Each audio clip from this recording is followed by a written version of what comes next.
Hello everyone, कैसे हैं आप सब। Welcome back to Deepti channel.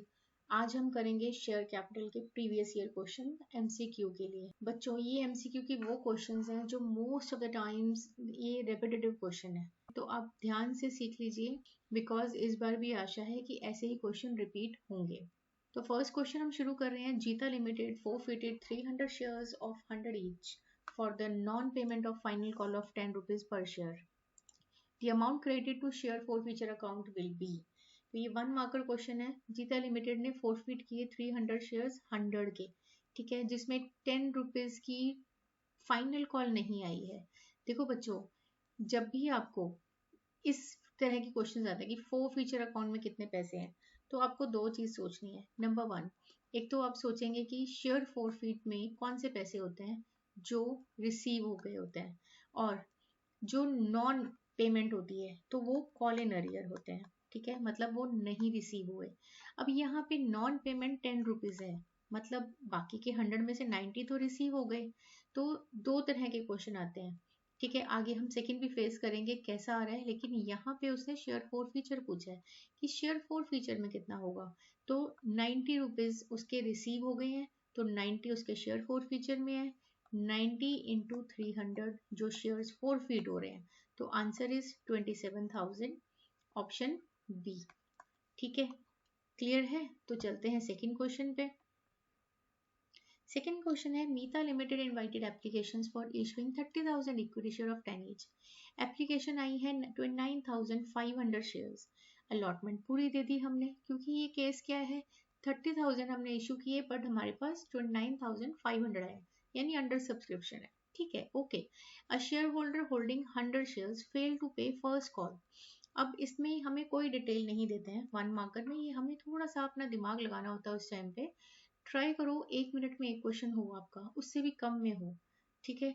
तो 100 शेयर्स का होल्डर जो है उसने फर्स्ट कॉल 2 रुपए का हमें दिख रहा है, वो नहीं दिया, तो क्रॉस कर लो।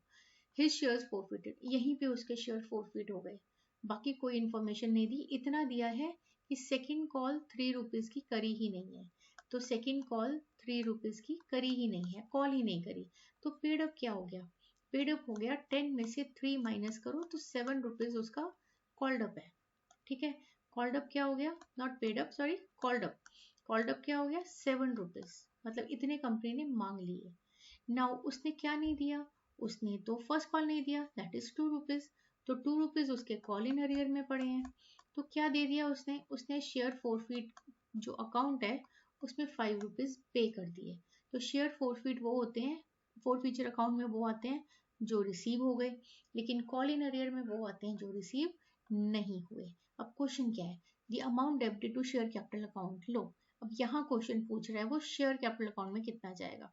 तो आपको पता है कि जो शेयर कैपिटल अकाउंट जब डेबिट करते हैं हम लोग, ठीक है, फोर फीचर के टाइम पे, तो जो नंबर ऑफ शेयर्स फोरफीट हो रहे हैं, नंबर ऑफ शेयर्स फोरफीट हो रहे हैं 100 इंटू होता है कॉल्ड अप, ठीक है। 7 रुपए मांगे गए हैं तो 700 रुपया उसका कॉल्ड अप होगा। सिंपल, ऑप्शन सी आंसर आपका। क्लियर है। चलिए नेक्स्ट क्वेश्चन पे, अगर नहीं थोड़ा क्लियर हो रहा तो आप वीडियो बैक करके देख लो, ओके। Question number 3। क्वेश्चन 3 कहता है 4,000 shares 10 each were forfeited for non payment of second and final call of 2 rupees. 4,000 shares forfeit कर दिए, क्यों कर दिए, क्योंकि कॉल इन अरियर है इसके ऊपर 2 रुपीज जो फाइनल कॉल है, मतलब कंपनी ने अभी तक पूरा 10 रुपए कॉल्ड कर लिया, कॉल अप है, कॉल्ड अप इज 10 रुपीज, सारे मांग लिए हैं। तो ये 3 चीजें आप पहले ही देख लो कि क्या नहीं दिया, कितना कॉल्ड अप है और कितने शेयर्स हैं। अब क्वेश्चन देखो, minimum amount company must collect at the time of री इशू। अब आपको पता है जब शेयर फोरफीट होता है तो जो शेयर फोरफीचर होता है उसमें वो पैसे होते हैं जो जो शेयर होल्डर दे चुका। अब यहाँ शेयर होल्डर 8 रुपीज तो भाई दे चुका है, तो ये 8 रुपीज किस में आएंगे, ये 8 रुपीज आएंगे शेयर फोरफीचर में। तो कंपनी के पास री इशू के टाइम पे शेयर फोरफीचर यूज करने के लिए, मतलब अगर कंपनी इसको री इशू डिस्काउंट पे करती है तो शेयर फोरफीट में से कितना यूज हो सकता है, 8 रुपीज तक वो डेबिट कर सकती है, ठीक है। शेयर फोरफीट डेबिट हो सकता है 8 रुपीज तक।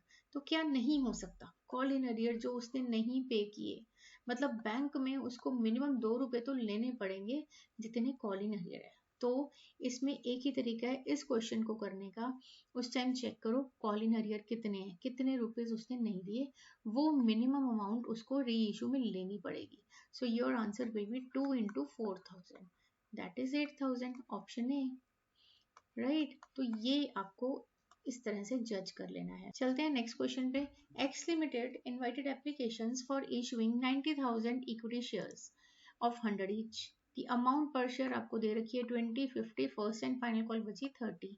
एप्लीकेशंस आ गई 2 लाख शेयर्स के ऊपर, कितने इशू किए 90। An applicant who had applied for 5,000 paid the entire money with application. Okay, अब बताओ टोटल एप्लीकेशन मनी कितनी आई है। तो हम जब फर्स्ट एंट्री करते हैं हम हमेशा बैंक रिसीव करते हैं, bank account debit to share application account, ये हमारी फर्स्ट एंट्री होती है, क्योंकि जब शेयर अप्लाई करते हैं तो पहले पैसा हम रिसीव करते हैं। इसने वही पूछ लिया, तो 2 लाख के ऊपर सब लोगों ने 2 लाख शेयर्स के लिए पैसे दिए हैं 20 रुपीज, तो ये तो आप सीधा मल्टीप्लाई कर लो 4 एंड 40 लाख रुपीज तो आए हैं। प्लस एक शेयर होल्डर है जो 5,000 शेयर्स लेके के लिए अप्लाई कर रहा है, उसने 50 और 30 भी एडवांस में दे दिया, तो हम 80 रुपीज यहाँ, क्योंकि 20 उसके यहाँ पे आ गए, ठीक है, 5,000 इसमें इंक्लूडेड है, 20 आ गए, बाकी के 80 भी उसने एडवांस में दे दिए। तो 8 5 40 एंड 1 2 3 4, इसके 4 लाख रुपीज और एडवांस में आ गए, तो हमें एप्लीकेशन पे कितने पैसे मिल गए 44 लाख। तो इस तरह से हम अपना ऑप्शन ए वहां पे करके आ जाएंगे 44 लाख। आंसर लिखो ए, देन राइट डाउन 44 लाख। तो इस तरह से कुछ एमसीक्यूज हैं 1 मार्कर। आई होप कि आपको ये समझ आ गए हैं। मैं और क्वेश्चंस आपके लिए और लेके आऊंगी इसी तरह की वीडियोस के लिए। Thank you so much. Do like, share and subscribe my channel पढ़ो commerce with Deepti. All the best.